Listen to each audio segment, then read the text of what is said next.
Hello students. बच्चों, आज हमारी क्लास का टॉपिक है हिंदू विवाह। तो सबसे पहले हम जानते हैं कि हिंदू विवाह होता क्या है। हिंदू विवाह, हिंदुओं में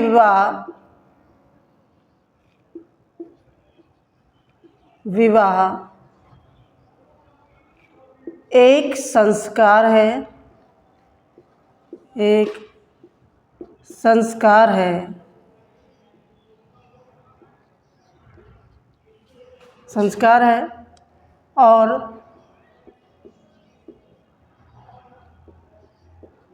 हिंदुओं में विवाह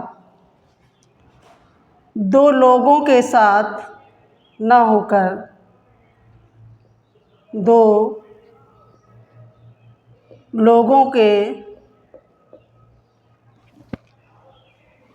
लोगों के जीवन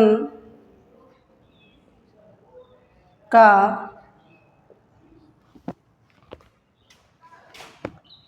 योग न होकर दो परिवारों का संबंध होता है। दो परिवारों का संबंध होता है। संबंध होता है। हिंदुओं में जो विवाह है वो कोई समझौता नहीं है, बल्कि 7 जन्मों का साथ निभाने की कसमें खाई जाती हैं। हिंदुओं में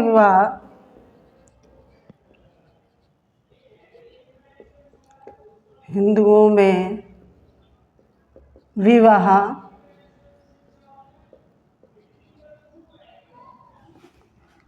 समझौता न होकर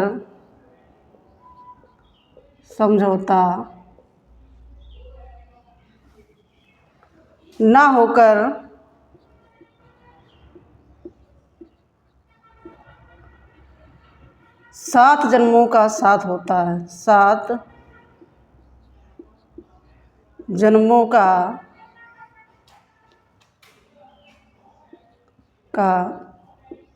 साथ होता है। तो बच्चों, ये हुआ हमारी हिंदू विवाह की डेफिनेशन। और अब हम जानते हैं कि हिंदू विवाह की विशेषताएं क्या क्या होती हैं। हिंदू विवाह की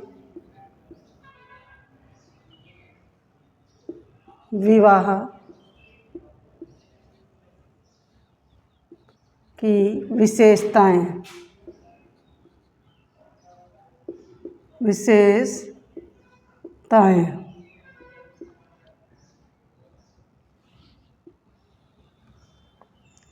तो पहला पॉइंट तो हमारा हो गया संस्कार।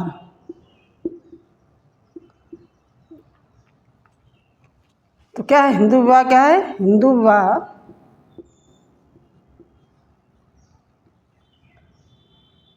समझौता न होकर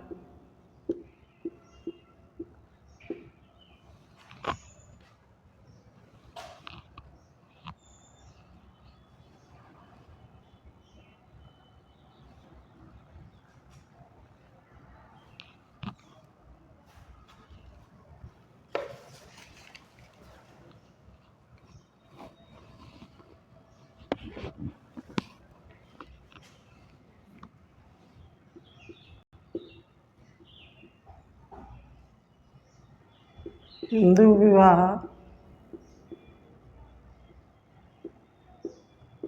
समझौता न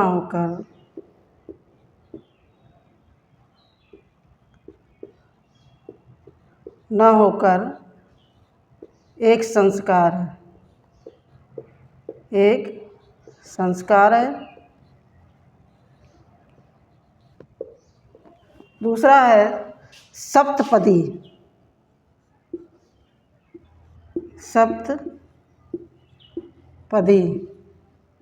तो सप्तपदी को हम जान लें।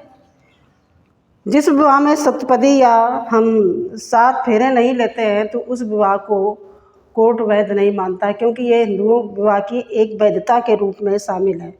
तो सतपदी का मतलब है अग्नि के साथ फेरे लेना। अग्नि के साथ फेरे लेना।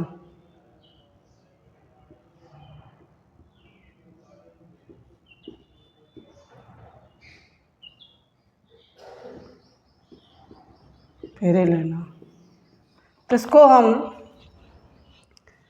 सप्तपदी बोलते हैं। अब नेक्स्ट हमारा जो पॉइंट विशेषता है वो है एक पत्नी। एक पत्नी,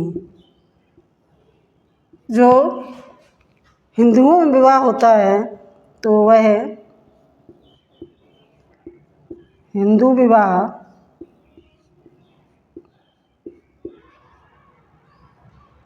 अनुच्छेद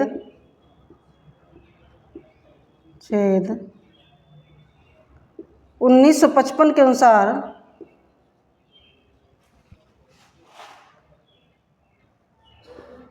एक विवाही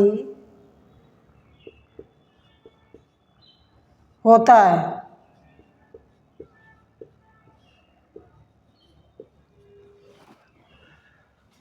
जो हमारा हिंदू विवाह अनुच्छेद 1955 है, उसमें हिंदुओं को सिर्फ एक विवाह की ही अनुमति दी गई है। और यदि कोई व्यक्ति एक पत्नी के रहते दूसरा विवाह करता है और यदि पत्नी उसकी शिकायत कंप्लेंट कर देती है तो उस व्यक्ति को 7 साल की सज़ा भी है। दूसरी मैरिज तब तक वैध नहीं होगी जब तक कि उसकी पहली वाली पत्नी उसे लीगल तौर से तलाक नहीं देगी। तो इसलिए हिंदुओं में दूसरा विवाह एक तरह से क्राइम है। अब नेक्स्ट पॉइंट है वो है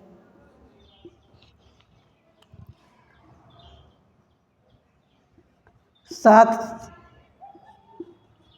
जन्मों का साथ। 7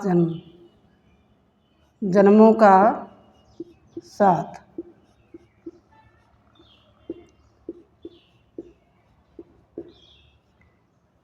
हिंदुओं में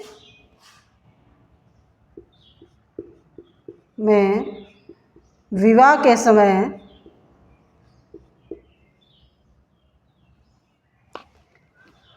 7 वचन लिए जाते हैं और उन 7 वचनों के आधार पे वो 7 जन्मों के लिए एक दूसरे के साथी बन जाते हैं।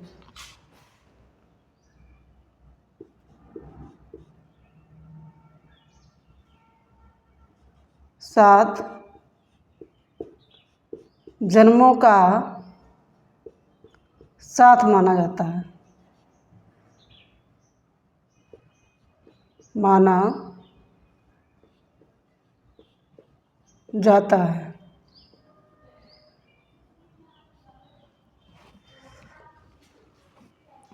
तो बच्चों, ये तो हमारी थी विशेष हिंदू विवाह की डेफिनेशन और विशेषताएं। नेक्स्ट वीडियो में नेक्स्ट टॉपिक के बारे में बताऊंगी। थैंक यू बच्चों।